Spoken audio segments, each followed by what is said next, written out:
నిజంగా ఎలాంటి తల్లులు ఉంటారా భూమి మీద నాకు ఆశ్చర్యం అనిపించింది. ఒక 10 రోజుల క్రితం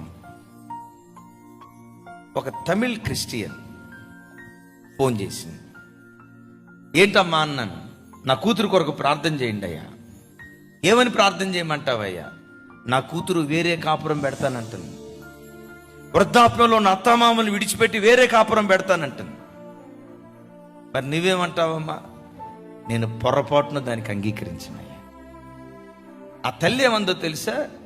వృద్ధాప్యంలో ఉన్న అత్తమామలను విడిచిపెట్టి నా కూతురు బయటికి వెళ్తే ఆ ముసలోళ్ళు ఉసురు పోసుకుంటుందయ్యా నా కూతురు.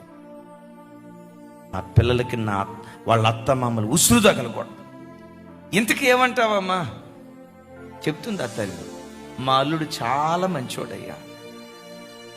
మరి వాళ్ళ అత్తమామలు, వాళ్ళ అమ్మా నాన్నమ్మ, కొంతమంది మా సిస్టర్లు ఏమంటారు తెలుసా?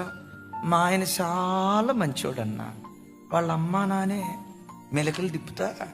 ఇప్పుడు గమనించండి, మీ ఆయనేమో మంచోడు, ఆ ఆయనకు అన్నటువంటి అమ్మా నాన్నోళ్ళేమో మీ ఆయన మంచోడైతే వాళ్ళు కూడా. మనం అనే డైలాగ్ ఏంటో తెలుసా?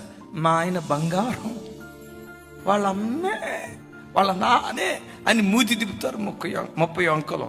నేనంట, అమ్మా నాన్నోళ్ళు చెడ్డోళ్ళు అయిన తర్వాత మంచి అబ్బాయి ఎట్టపడతాడు? ఏమంటే వేప చెట్టుకి మామిడికాయలు వచ్చినట్టు ఎప్పుడైనా చూసారా? మామిడి చెట్టుకి మామిడికాయలే వస్తాయి. ఆ తల్లి ఏమందో తెలుసా? నేను ఎలాంటి తల్లుల్ని నా జీవితంలో ఎక్కడ చూడలా, నా చెవులతో వినలా. అయ్యగారు, నా అల్లుడు చాలా మంచోడు, నా కూతురు నోరే మంచిది కాదయ్యా. నేను అడిగా, అమ్మా ఆ అమ్మాయి ఏమైంది నీకన్నా? నా కూతురేనయ్యా.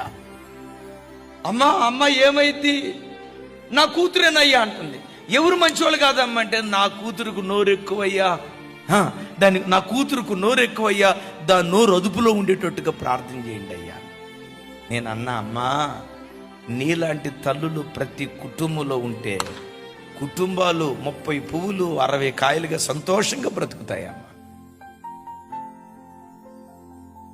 ఎప్పుడు బిడ్డలారా కలపటానికి ప్రయత్నం చేయండి. కలిపే విషయంలో నువ్వు చచ్చినా పర్వాలేదు, కలిపే విషయంలో నువ్వు అవమానం ఎదుర్కొన్నా పర్వాలేదు, కలిపే విషయంలో నువ్వు నష్టపోయినా పర్వాలేదు. ఎందుకో తెలుసా? ఈ ప్రపంచంలో ఐక్యతకు మించిన ఆశీర్వాదం ఇంకొకటి లేదు.